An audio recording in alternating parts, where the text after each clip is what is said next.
दिलों में प्यार की खुशबू तो होठों पर दुआ रखना, इमाम वक्त से एक रिश्ता इश्को वफा रखना, इमाम वक्त से एक रिश्ता इश्को वफा रखना। আসসালামু আলাইকুম ওয়া বারাকাতুহু। ছোট্ট বন্ধুরা, আশা করি তোমরা সবাই অনেক অনেক ভালো আছো, আর দোয়া করি আল্লাহ তাআলা তোমাদের অনেক ভালো রাখুক। তোমরা তো জানোই যে এমটিএ বাংলার এই নিয়মিত আয়োজন ছোটদের জন্য হুজুরের খুতবা অনুষ্ঠানটি শুধুমাত্র তোমাদের জন্য।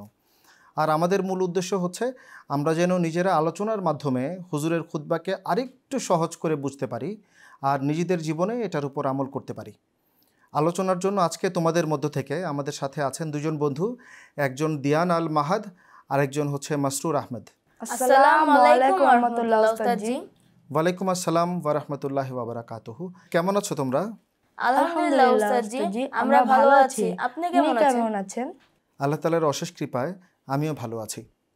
আচ্ছা, গত শুক্রবারের খুতবা তোমরা নিশ্চয়ই মনোযোগ দিয়ে শুনেছো। জি উস্তাদ জি।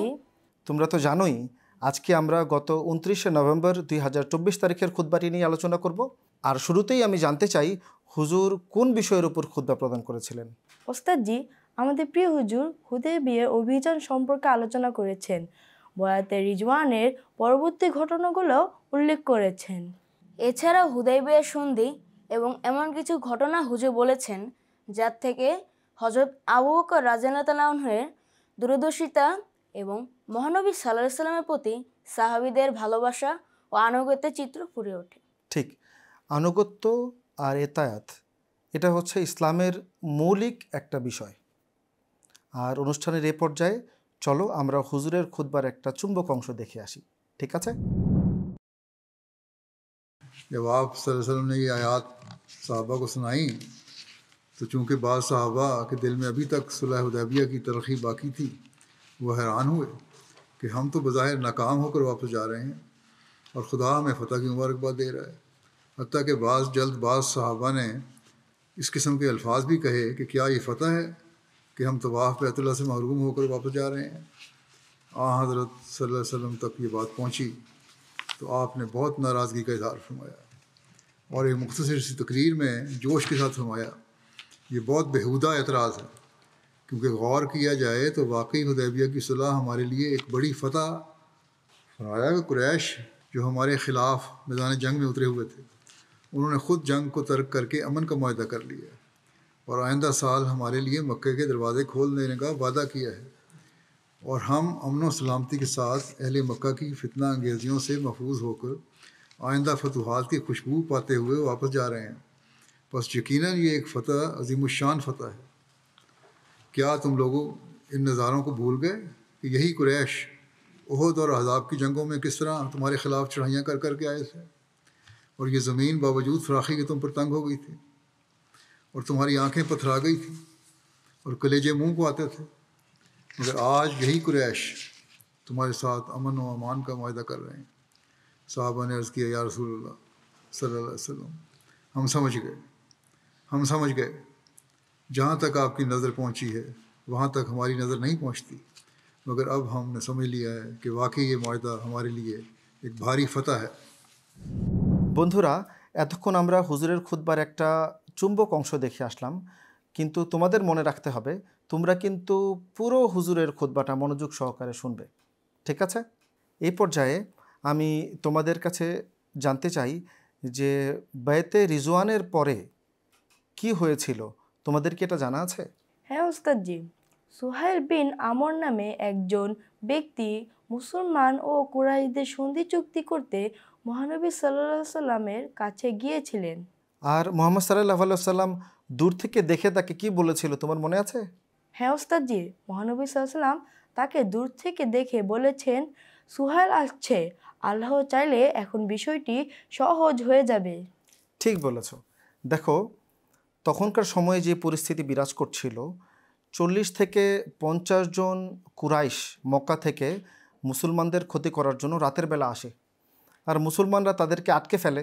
আর অপরদিকে হজরত উসমান রাদিয়াল্লাহু তাআলা আনহু মক্কায় বন্দী, এমত অবস্থায় হজরত মোহাম্মদ সাল্লাল্লাহু আলাইহি সাল্লামের অনুমতি সাপেক্ষে একটা দল মক্কায় গেলে তাদেরকেও সেখানে আটকে রাখা হয়। কিন্তু যখন সুহাইল মোহাম্মদ সাল্লাল্লাহু আলাইহি সাল্লামের কাছে আলোচনা করতে আসে, তখন হজরত উসমান রাদিয়াল্লাহু তাআলা আনহু এবং অন্যান্য মুসলমানদের মুক্তির শর্তে বন্দী হওয়া কুরাইশদের হজরত মোহাম্মদ সাল্লাল্লাহু আলাইহি সাল্লাম মুক্ত করে দেন।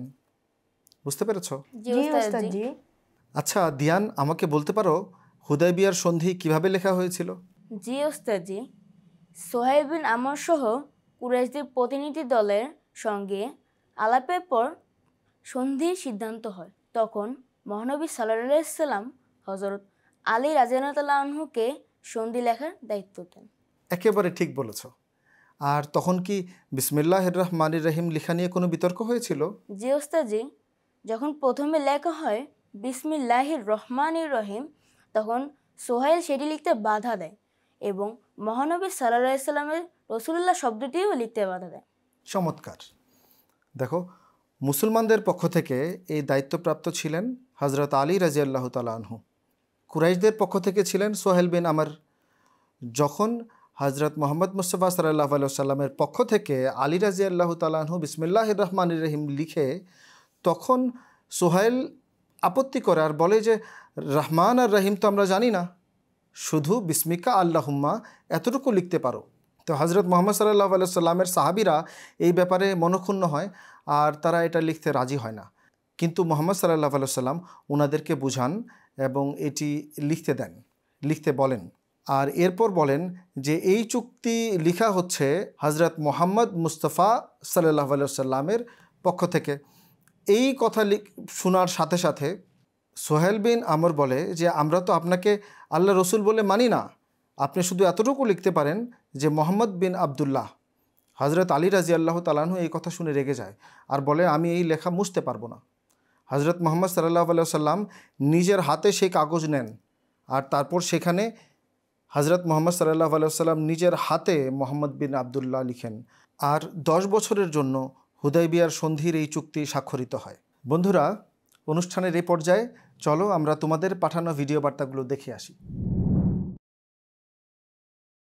29 নভেম্বর 2024 হুজুর আয়দানহু তালহা বিন নাসিল আজিজ বলেছেন, একবার মহানবী সাল্লাল্লাহু আলাইহি ওয়াসাল্লাম সাহাবাদেরকে উদ্দেশ্য করে বলেন, আমি তোমাদেরকে অনেক নির্দেশ দিয়েছি, কিন্তু তোমরা অনেক নিষ্ঠাবান ব্যক্তিদের সাথে প্রতিবাদী রূপ দেখিয়েছ, কিন্তু আবু বকর রাদিয়াল্লাহু আনহু কখনো এরূপ দেখায়নি। হুজুর এবারের খুতবায় বলেন, হুদায়বিয়া সন্ধি চুক্তি লেখা হয়ে গেলে এর 2টি কপি প্রস্তুত করা হয়। উভয় পক্ষে সম্মানিত ব্যক্তিরা এতে স্বাক্ষর করেন। কুরাইশ নেতা সুহাইল একটি কপি নিয়ে মক্কায় চলে যান, আরেকটি কপি মহানবী সাল্লাল্লাহু আলাইহি ওয়াসাল্লাম তার কাছে থাকে। হুদায়বিয়া সন্ধি 5টি শর্ত 10 বছরের জন্য করা হয়েছিল। এই চুক্তি 2টি কপি করা হয়। মুসলমানদের পক্ষে 6 জন সাক্ষী দিয়েছিলেন। গত শুক্রবার খুতবায় বলেন, মহানবী সাল্লাল্লাহু আলাইহি ওয়াসাল্লাম বলেছেন, আমার কাছে সূরা ফাতিহা সবথেকে বেশি প্রিয়। হুজুর আয়াতুল্লাহ তাআলা বিন নাসিল আজিজ খুতবায় উল্লেখ করেন, হুদায়বিয়া সন্ধির বিভিন্ন ফলাফল প্রকাশিত হয়। এর মাধ্যমে অবশেষে মক্কা বিজয় হয়। হুদায়বিয়ার সন্ধিতে কুরাইশরা নিজেদের পছন্দ অনুযায়ী শর্ত নির্ধারণ করে, কিন্তু সাহাবাগণ এটি খুবই অপছন্দ করেন। এমনকি হযরত উমর রাদিয়াল্লাহু তাআলা আনহু আবেগের বশে হযরত মুহাম্মদ সাল্লাল্লাহু আলাইহি ওয়াসাল্লাম এর কাছে প্রশ্ন করে বসেন। তখন তিনি তাকে শান্ত থাকার নির্দেশ দেন। মক্কার কুরাইশরা যখন বয়াতে রিজওয়ানের কথা জানতে পারে, তখন তারা ভয় পেয়ে যায়। তারা ডিসাইড করে এখন সন্ধি চুক্তি করে পালাই উত্তম। হুজুর গত শুক্রবার খুতবায় বলেছিলেন, হুদায়বিয়ার সন্ধির ফলশ্রুতিতে মক্কার মুকাররমা বিজয় হয়েছিল এবং মক্কার মানুষেরা দলে দলে ইসলাম গ্রহণ করেছিলেন। হুদায়বিয়ার সন্ধির কারণে মক্কার মানুষেরা নবী সাল্লাল্লাহু আলাইহি সাল্লামের কাছে আসার এবং ওনার কথা শোনার মাধ্যমে শত শত মানুষ ইসলাম গ্রহণ করার সৌভাগ্য অর্জন করেছিল।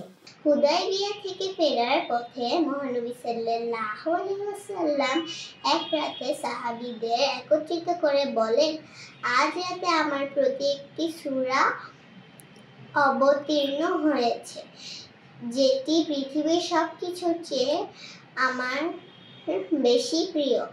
সেটি হলো সূরা ফাতিহা। হযরত ওসমান রাদিয়াল্লাহু আনহুর হত্যার কথা শুনে মুসলমানরা নিজেদের জীবনে বাজি রেখে মনসুসরা হাতে বয়াত গ্রহণ করেন, যা বয়াতের রিজওয়ান নামে বিখ্যাত। কুরাইশরা যখন জানতে পারে মুসলমানরা সবাই ঐক্যবদ্ধ হয়েছে এবং যুদ্ধের অঙ্গীকার করেছে, তখন কুরাইশরা ভীত সন্ত্রস্ত হয় এবং সন্ধি করতে চায়। এতক্ষণ আমরা তোমাদের পাঠানো ভিডিও বার্তাগুলো দেখলাম, আমাদের খুব ভালো লেগেছে। তোমরা যারা পুরো মনোযোগ সহকারে হুজুরের খুতবা দেখে তারপর অনেক পরিশ্রম করে সবচেয়ে ভালো লাগা অংশটুকু ভিডিও বার্তা হিসেবে আমাদের কাছে পাঠিয়েছ। কিন্তু আজকে আমাদের কাছে ভিডিও বার্তা পাঠানোর পাশাপাশি তোমাদের কাছে আরেকটা অনুরোধ করছি, এটা হচ্ছে আবশ্যিকভাবে তোমাদের পাঠানো ভিডিও বার্তাটা যেন রবিবারের মধ্যে আমাদের কাছে এসে পৌঁছায়।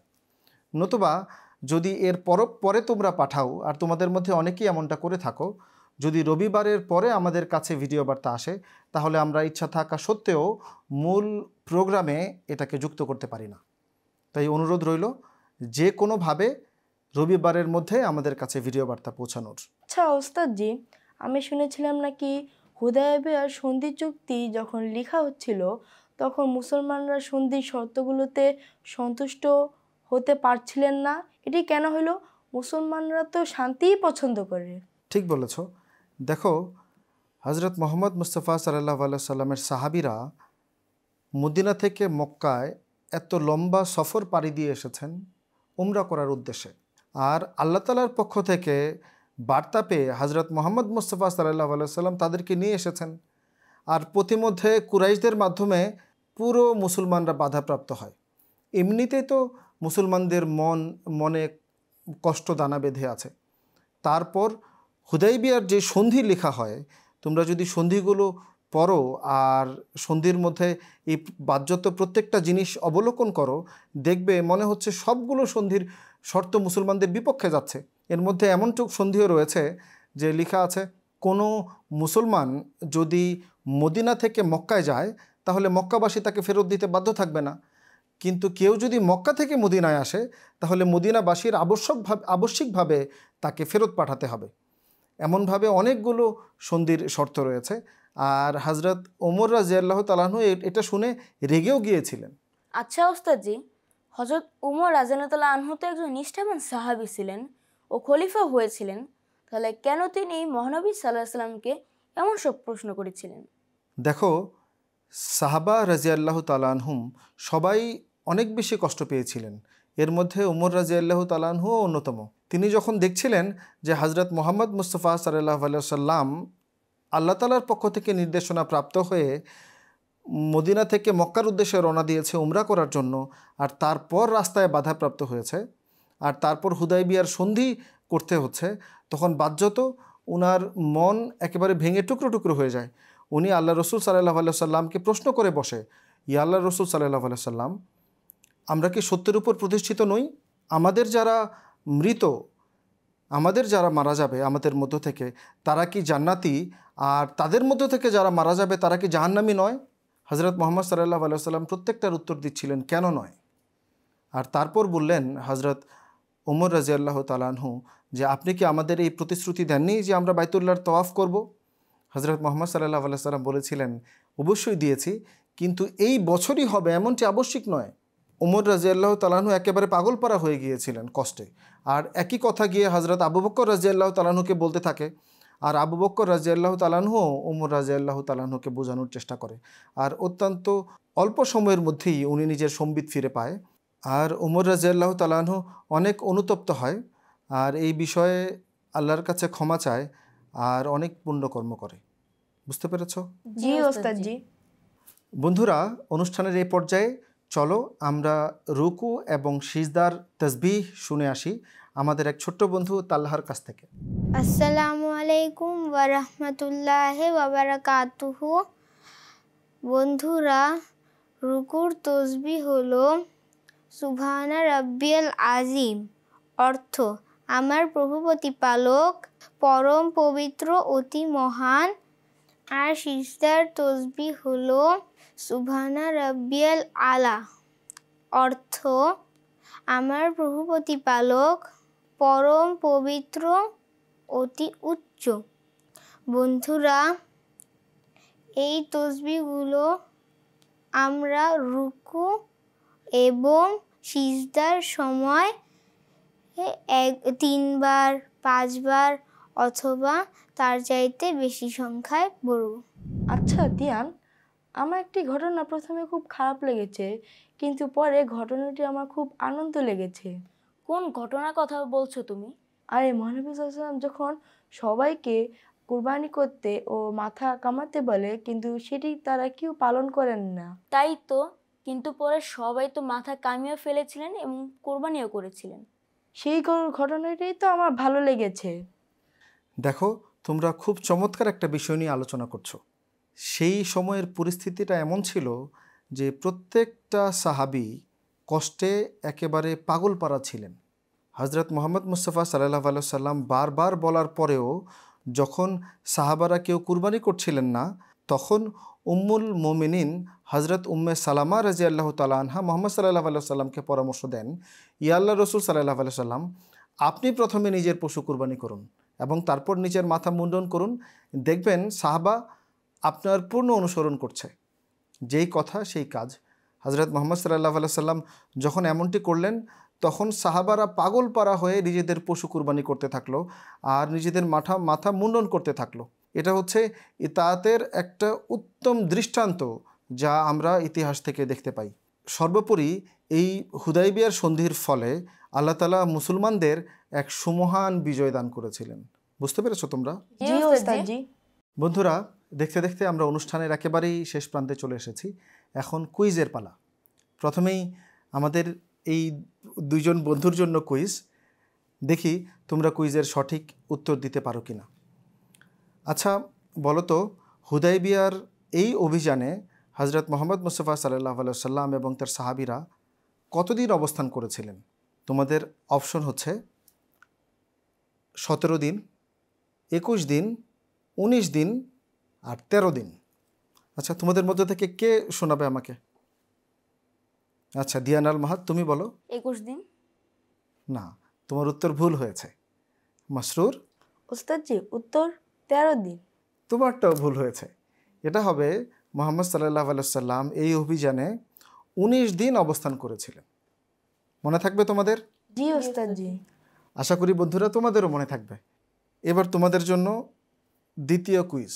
বলো তো, হজরত মুহাম্মদ মুস্তাফা সাল্লাল্লাহু আলাইহি সাল্লাম এবং তার সাহাবীরা এই অভিযানে কতগুলো পশু কুরবানি করেছিলেন? মাসরুর বলো। ওস্তাদ জি, 70টি। একেবারে ঠিক বলেছ, সঠিক উত্তর। হজরত মুহাম্মদ সাল্লাল্লাহু আলাইহি সাল্লাম এবং তার সাহাবীরা 70টি পশু কুরবানি করেছিলেন। বন্ধুরা, এবার তোমাদের জন্য কুইজের পালা।